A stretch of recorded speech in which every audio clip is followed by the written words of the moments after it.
এই দুই দল থেকে মনোনয়নে বাদ পড়ছেন। কেন বাদ পড়ছেন? ওই যে টাকাটা দিতে পারেন নাই বা পার্টি অফিসে জায়গা মতন নক করতে পারেন নাই। আপনারা আমাদের জাতীয় নাগরিক পার্টিতে যোগাযোগ করবেন। যদি আপনারা ভালো মানুষ হন তাহলে আমরা আপনাদের প্রার্থীটা দিব। আপনারা জানেন যে বিএনপি তার দাবি দিয়েছে, জামায়াত তার দাবি দিয়েছে। আমরা তাদের এই এক টেবিলে বসানোর জন্য গতকাল 9 দল একটা মিটিং করেছিলাম। সেখানে গণতন্ত্র মঞ্চ প্লাস এবি পার্টি, জাতীয় নাগরিক পার্টি এবং গণ অধিকার পরিষদ আমরা সেখানে ছিলাম। রাষ্ট্র সংস্কার আন্দোলন গণতন্ত্র মঞ্চের মধ্যে আছে, আমরা সেখানে ছিলাম। আমরা তাদেরকে বলেছি যে আমরা বিএনপি এবং জামায়াতের সাথে বসবো। আমরা ইতিমধ্যেই দুই দলের সাথে আলোচনা চালাচ্ছি যে একটি সমাধানে পৌঁছার জন্য। তো সমাধানে যদি না পৌঁছতে পারে, আমরা তো আমাদের সমাধান মানুষের সামনে দিয়ে রেখেছি যে কোন প্রক্রিয়ায় আপনি বাস্তবায়ন করবেন, এবং সেখানে যে গণভোট প্রশ্ন, নোট অফ ডিসেন্টের প্রশ্ন, আদেশের প্রশ্ন, আদেশটা কে জারি করবেন, সবগুলো প্রসেস আমরা দিয়ে রেখেছি। আমাদের জাতীয় নাগরিক পার্টির পক্ষ থেকে আমরা স্বচ্ছ প্রক্রিয়া সরকারের সামনে দিয়ে রেখেছি টেবিলে। কিন্তু জামায়াত এবং বিএনপির মধ্যে মল্লযুদ্ধ, মারামারি হচ্ছে। আমরা মারামারি বন্ধ করার জন্য গতকালকে থেকে কিছু উদ্যোগ নিয়েছি।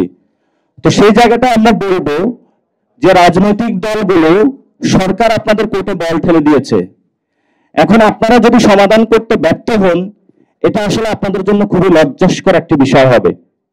এই জন্য রাজনৈতিক দুটো দলকে আমরা আহ্বান জানাবো, আপনারা আলোচনার টেবিলে বসুন। ইতিমধ্যে একটি দল আরেকটা দলকে আহ্বান জানাচ্ছে, কিন্তু কার সাথে কে বসবে সেই বিষয়ে তাদের মধ্যে কোনো কথা নেই। এই জন্য তারা আবার একটি দল বলেছে এটা সরকারের হলে সমাধান করতে হবে, রেফারি করতে হবে।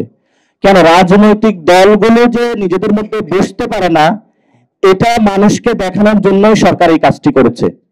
এবং এর মধ্যে দিয়ে সরকার মানুষকে বুঝিয়েছে, পুরো বাংলাদেশের জনগণকে, যে দেখুন রাজনৈতিক দলগুলো নিজেদের আলোচনার টেবিলে বসতে পারে না। এই আলোচনার টেবিলে কিন্তু সরকার বসিয়েছিল গত 6 মাস তাদেরকে বসিয়ে রেখেছিল যে তুমি আসো, বসো, এখানে বসে বসে কাজ করো। যখনই তাদেরকে ছেড়ে দিয়েছে, গিয়ে বলে যে যে জায়গায় বসেছিলাম ওটা প্রতারণার টেবিল ছিলাম। তাহলে গত 6 মাস আপনি প্রতারণা করেছেন, এখন এসে বলতেছেন যে আমি প্রতারণার টেবিলে ছিলাম না। তা আপনিও তো প্রতারণা কর্মসূচির অংশ ছিলেন যদি এটা প্রতারণা হয়। এই জন্য রাজনৈতিক দলগুলোর এই সংস্কৃতিটা বন্ধ করতে হবে। আমাদের পার্টি থেকে আমরা উদ্যোগ নিয়েছি, দুই দলের সাথে আলোচনা চলমান আছে। যে 9 দলের যে একটি জোট হয়েছে সেখানে আলোচনা চলমান আছে। তবে জোট প্রশ্নে 9 দলের আমাদের একটি পলিটিক্যাল জোট হওয়ার সম্ভাবনা রয়েছে, অর্থাৎ গণতন্ত্র মঞ্চ প্লাস যে 3 দল রয়েছে সেটার একটি রাজনৈতিক জোট হওয়ার সম্ভাবনা রয়েছে। তো আমরা পুরো বাংলাদেশের সংঘাত বন্ধ করার আহ্বান জানাবো। বিএনপি অলরেডি সংঘাত শুরু করে দিয়েছে, জামায়াতও মাঠে নেমেছে। আসলে বাংলাদেশ কোন সংঘাতের দিকে যাচ্ছে আমাদের জানা নেই। এজন্য দুটি দলকে আমরা আহ্বান জানাবো, সংঘাত বন্ধ করুন। আর এই দুই দলের মধ্যে যারা বিভিন্ন রোড ব্লকেট করতেছেন, যদি আপনাদের মধ্যে কেউ ভালো মানুষ থেকে থাকে, যারা রোড ব্লক করে আগুন জ্বালায়, তারা তো ভালো মানুষ হতে পারে না। এই দুই দল থেকে মনোনয়নে বাদ পড়ছেন। কেন বাদ পড়ছেন?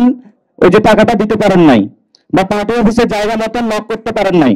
আপনারা আমাদের জাতীয় নাগরিক পার্টিতে যোগাযোগ করবেন। যদি আপনারা ভালো মানুষ হন তাহলে আমরা আপনাদের প্রার্থীটা দিব, এবং ইনশাল্লাহ জনগণের প্রার্থী থেকে এবার ভোট দিবে। কোন সন্ত্রাস, চাঁদাবাজ, ধর্মীয় ফেসিবাদকে আগামী নির্বাচনে কেউ ভোট দেবে না। আমরা শেষ করি। ধন্যবাদ।